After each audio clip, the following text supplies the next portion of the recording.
Festival des voyageurs immobiles s'inscrit dans la biennale de bande dessinée que nous présentons au musée. C'est un festival que nous voulons le plus populaire possible, qui permet à des gens qui ne viennent pas forcément dans ces lieux de franchir les portes et de découvrir tous les univers de la pop culture. La Biennale du 9e art est une exposition qui est consacrée à la bande dessinée. Et la bande dessinée fait partie de la pop culture depuis fort longtemps. Et donc nous avons voulu étoffer cette proposition en proposant dans différents lieux du Casar différentes formes de la pop culture. Nos partenaires sont extrêmement nombreux puisque ça se tricote à beaucoup effectivement.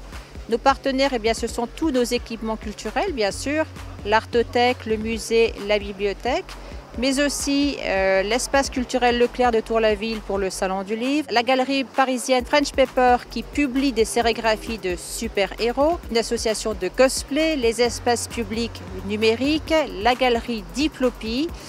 Voilà pour les principaux partenaires avec lesquels nous travaillons. Alors qu'est-ce que c'est la pop culture? La pop culture, pour moi c'est d'abord la bande dessinée puisque c'est ma grande passion. Donc la bande dessinée, les comics, le cinéma aussi, les vidéojeux, les geeks qui vont avec, la musique.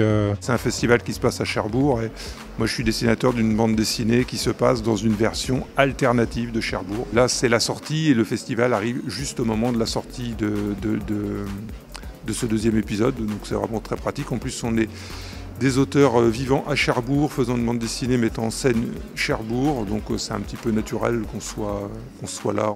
À bientôt sur tv.tv.